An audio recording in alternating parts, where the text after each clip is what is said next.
Halo teman-teman, selamat datang di podcast ini. Sebelumnya, perkenalkan, saya Destiana.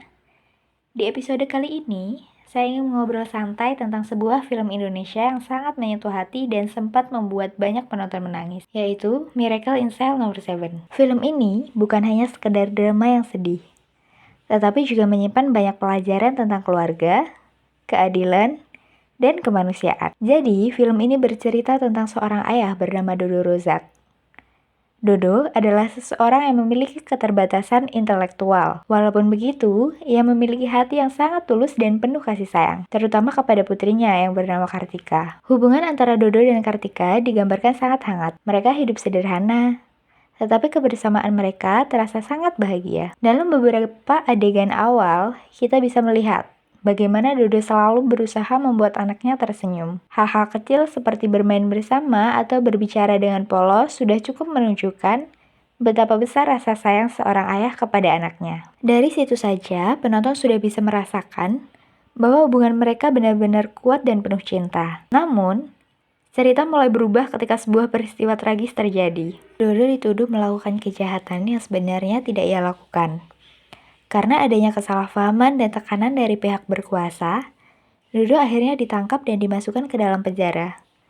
Situasi ini tentu sangat menyedihkan, karena Dodo harus terpisah dari Kartika yang masih sangat membutuhkan sosok ayahnya. Di dalam penjara, Dodo ditempatkan di sel nomor 7 bersama beberapa narapidana lainnya. Awalnya, para penghuni sel merasa bingung dan sedikit terganggu dengan kehadiran Dodo. Mereka melihat Dodo sebagai orang yang berbeda dari mereka. Cara bicaranya polos, tingkah lakunya juga seperti anak kecil. Hal ini membuat mereka sempat tidak memahami siapa sebenarnya Dodo. Namun seiring berjalannya waktu, mereka mulai melihat sisi lain dari dirinya. Mereka menyadari bahwa Dodo adalah orang yang sangat baik dan tulus. Ia tidak pernah berniat jahat kepada siapapun. Justru, kehadirannya membawa suasana yang berbeda di dalam sel tersebut. Para narapidana akhirnya mulai merasa simpati kepada Dodo. Terlebih lagi ketika mereka melihat betapa besar kerinduan Dodo kepada putrinya. Ia sering menceritakan tentang Kartika, dan betapa ia ingin bertemu kembali dengan anaknya. Dari situlah muncul rasa empati dari para penghuni sel nomor 7. Walaupun mereka adalah narapidana, mereka tetap memiliki hati dan rasa kemanusiaan. Mereka akhirnya berusaha membantu Dodo agar bisa bertemu dengan Kartika. Salah satu momen yang paling mengharukan dalam film ini adalah ketika mereka menyelundupkan Kartika masuk ke dalam sel penjara agar ayah dan anak itu bisa bertemu. Adegan tersebut benar-benar menjadi salah satu bagian paling emosional dari film ini. Kita bisa melihat betapa bahagianya Dodo ketika bertemu dengan anaknya, walau hanya sebentar. Momen ini menunjukkan bahwa kasih sayang keluarga adalah sesuatu yang sangat kuat dan tidak bisa dipisahkan, begitu juga oleh keadaan. Selain menyentuh hati, film ini juga memberikan banyak pesan moral. Salah satu pesan yang paling kuat adalah tentang kasih sayang orang tua kepada anak. Seorang orang tua mungkin memiliki banyak keterbatasan, tetapi cinta yang mereka berikan kepada anaknya seringkali sangat tulus dan tanpa syarat. Film ini juga mengajarkan kita untuk tidak mudah menilai seseorang hanya dari kekurangannya. Dodo mungkin memiliki keterbatasan intelektual, tetapi ia memiliki hati yang sangat baik. Hal ini mengingatkan kita bahwa setiap orang memiliki nilai dan kebaikan di dalam dirinya. Selain itu, film ini juga mengangkat isu tentang keadilan.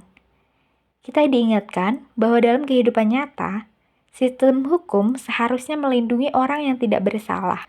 Ketika keadilan tidak berjalan dengan benar, maka akan ada orang yang menjadi korban, seperti yang dialami oleh Dodo. Karena itulah, Miracle in Cell No. 7 bukan hanya sekedar film yang membuat kita sedih atau menangis. Film ini juga membuat kita berpikir tentang bagaimana kita memperlakukan orang lain, bagaimana kita melihat seseorang yang berbeda, dan bagaimana pentingnya rasa empati dalam kehidupan. Menurut saya, salah satu kekuatan terbesar dari film ini adalah kemampuannya membuat penonton benar-benar merasakan emosi dari para tokohnya. Kita tidak hanya menonton cerita mereka, tetapi juga ikut merasakan kesedihan, harapan, dan kasih sayang yang ada di dalam cerita tersebut.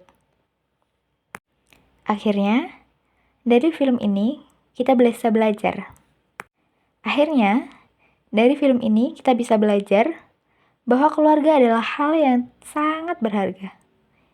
Kita juga diingatkan untuk lebih peduli kepada orang lain, tidak mudah menghakimi seseorang, dan selalu berusaha memperjuangkan keadilan. Semoga setelah mendengar pembahasan ini, teman-teman bisa mengambil pelajaran dari kisah yang dialami di film Miracle in Cell nomor 7. Mungkin itu saja podcast dari saya. Terima kasih atas antusias teman-teman sekalian. Sampai jumpa.